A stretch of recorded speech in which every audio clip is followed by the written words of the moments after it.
I'm going to cover tonight is obviously what I've seen on this group and other ones that I run is this notion of confidence.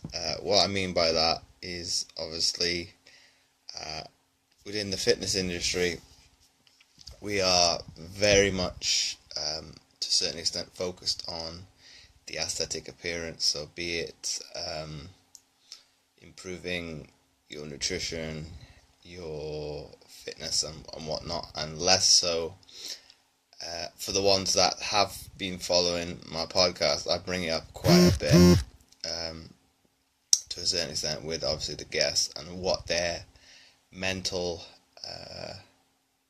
approach, be it to a certain extent psychological one as well, as to how they approach their industry to a certain extent, and why obviously within the fitness one is something that we possibly shy away from. Obviously it's very much obviously with nutrition and weight loss and muscle mass gain, you can see it, but in some extent if you don't actually solve the underlying issue of the mental approach to what it is, you're not fully going to see the best of yourself, because you haven't actually delved deep enough to the root cause to, okay, why did I want to go on that journey in the first place? Because it could be, in most cases, you're not happy with your appearance. So, okay, if you will get results because you're driven to get to your goal, but when it comes to the end of it, you might not be happy because you're not truly satisfied, because you'll be kind of nitpicking, well, this could be a little bit better. So you've not actually solved the underlying issue of kind of self-loathing to a certain extent. So if you can kind of go back and fix that and work your way across, you will put yourself in a better situation. So, and then the other ones I wanted to bring up, I've brought, obviously with the self-love and self-confidence, I brought it up with podcast guests such as Emma Kirk and Celeste Rains-Turk.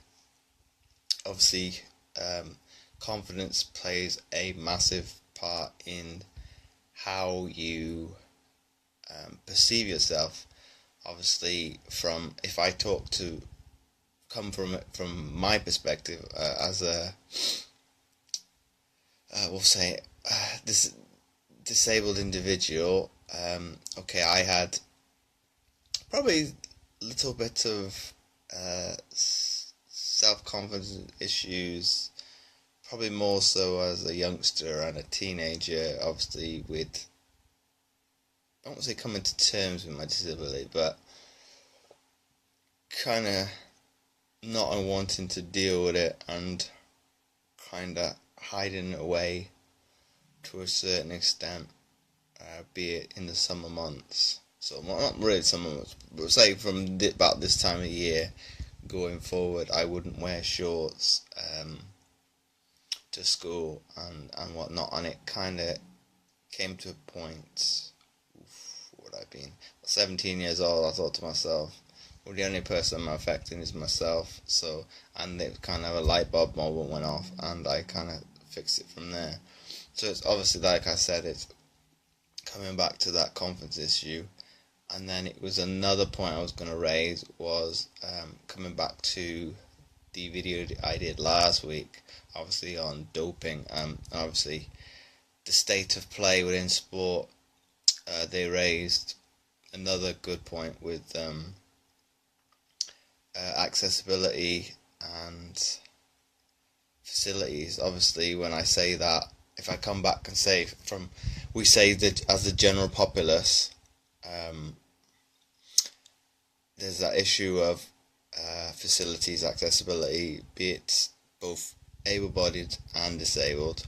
If I look at it from the census of the population as a whole, it's kind of, I won't generalize here, but a lot of people will kind of get motivated and inspired when the Olympics and Paralympics come down to do something about their health.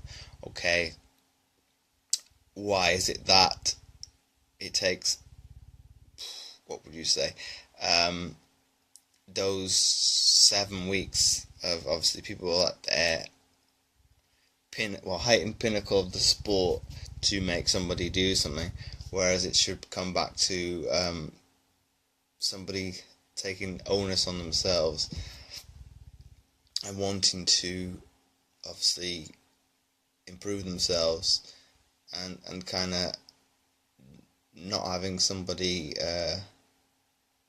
inspire them to do it, but you're taking responsibility to finding what is your why to wanting to do it. Be it, I don't know, for example, you want to be there for your kids, grandkids in later life, etc., and things, something like that, where as opposed to, oh, so and so has inspired me to want to get fitter because they've won a gold medal, for example. And then if we look at that obviously from the inspired point of view, obviously kids are going to be inspired to want to take up sport, but the problem with that is obviously within the UK, some clubs will use gymnastics as the example, have a quota. So obviously if they have reached their limit, they can't take any more people on. So you're thinking it's not probably the right way of doing things, because you're thinking, well, if that person wants to do, well, I won't say try, wants to aspire to obviously progressing themselves within a sport, why are you limiting that access? So you think, because obviously kids anyway are going to have a short attention span and a keenness to want to try something. So you're thinking, if this waiting list is, we'll say, weeks long, by the time they get around to possibly trying it, they won't want to do it, because it's the what was the word I want? The moment has kind of passed, and you're thinking, well, that would possibly be a person's lost opportunity because they've not been able to do it when they wanted to. If they'd have been done it there and then, you don't know what level that person could get to in the long run. So it's probably, you could probably use an argument against that. Obviously, if we use football, soccer as the other example of